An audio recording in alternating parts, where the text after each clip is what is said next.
Namaste and welcome, my wayward witches and wayward souls, to Sacred Space. This week we continue our journey to self-acceptance by bringing our wounds, our scars, both emotional, mental, and physical, into the light and embracing the messages they remind us of our strength to survive, and remind the world that we are not victims, we are warriors. The workings for today was inspired by two concepts, Kitsugi from Japan and the Hindu goddess Akilandeshwari, whose name translates to never not broken, but we'll meet her more in depth later this year. For now, we'll focus on Kitsugi. I'd like to start by giving you a little background on Kitsugi, taken from various online forms of research, including inspiration from the online article Golden Repair, the Japanese art principle that teaches how to work with failure, written by Efrat Levny, senior reporter, law and politics, and the article is linked in the video description below. So join me as I make a warm cup of healing magic and settle in as we go through the article on Kitsugi. Kitsugi, or gold splicing, is a physical manifestation of resilience. Instead of discarding marred vessels, practitioners of the art repair broken items with a golden adhesive that enhances the break lines, making the piece unique. They call attention to the lines made by time and rough use. These aren't a source of shame. This practice emphasizes the beauty and utility of breaks and imperfections. According to art historians, Kitsugi came about accidentally, which is fitting, when the 15th century's shogun Ashikaga Yoshimasa, I hope I said that correctly, broke his favorite tea bowl. He sent it to China for repairs and was disappointed that it came back stapled together. The metal pins were unsightly, so local craftsmen came up with a solution. They filled the cracks with a golden lacquer, making the bowl more unique and valuable. By repairing the tea bowl, making it more beautiful after it broke, the local craftspeople respected the changes that time and use wrought on the bowl, and demonstrated that these can be appreciated and even emphasized rather than trying to hide the wear and tear. The golden repair method also corresponds to the Japanese concepts of mottainai, an expression of regret at waste, and mushin, the need to accept change. My takeaway is simple. The art of repair shows that you hold more value for your traumas. If healing comes from a non-narcissistic place, it adds value. This value comes in forms of wisdom, compassion, empathy, and strength, to name but a few priceless attributes. The ritual I devised is simple. All you need is a canvas, Sharpie, and gold paint, or a gold pen or gold Sharpie. To take the project to another level, you might also want to pick up a glue gun and glue sticks. We'll get to that later on. Once again, I picked up all of these supplies, including the glue gun, at my local Dollarama for under $10. I want these rituals this month to be things that are affordable, easy to access, and easy to do. When faced with the canvas, I ask that you call up a memory of something said to you or done to you, or both. You might want to even use the words from our first ritual, rewriting the narrative. Feel the emotion and scar the canvas with that energy.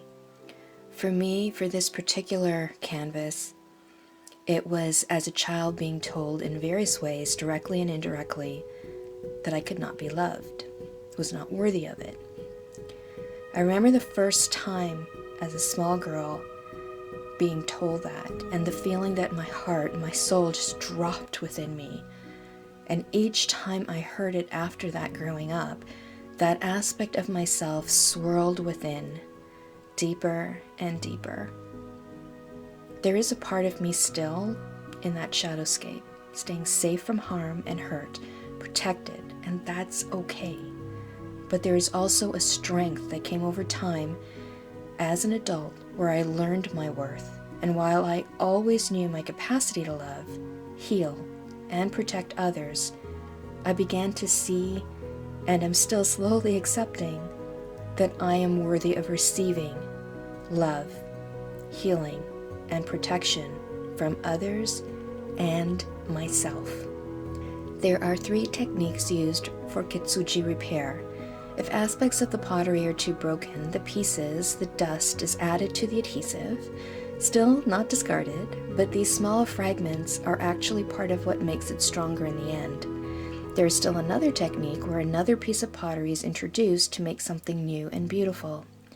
This is the role the botanicals, crystals, even naturally found and harvested animal aspects can be added.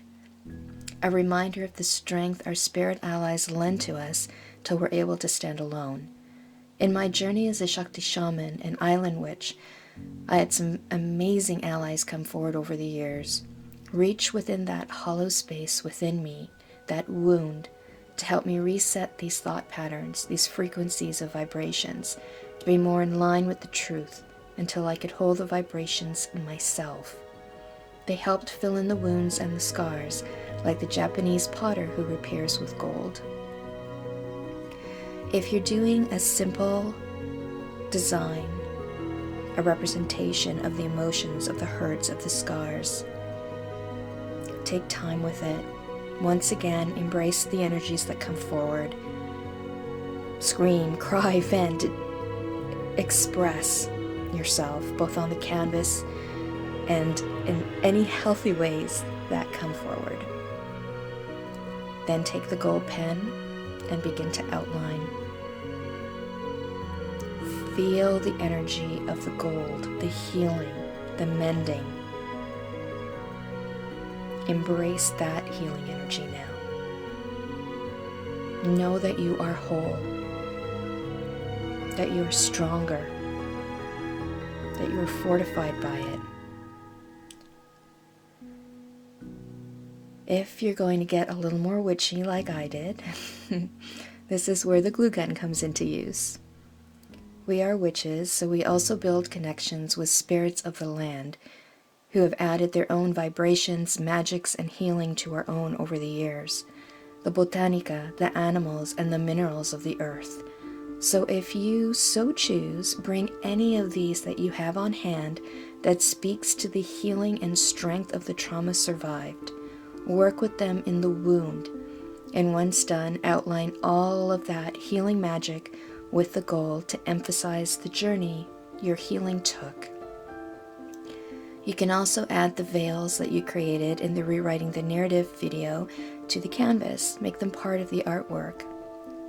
As I was working on this video share, I couldn't help but think of medieval times, when you saw a knight coming at you and his shield wasn't pristine, nor his armor.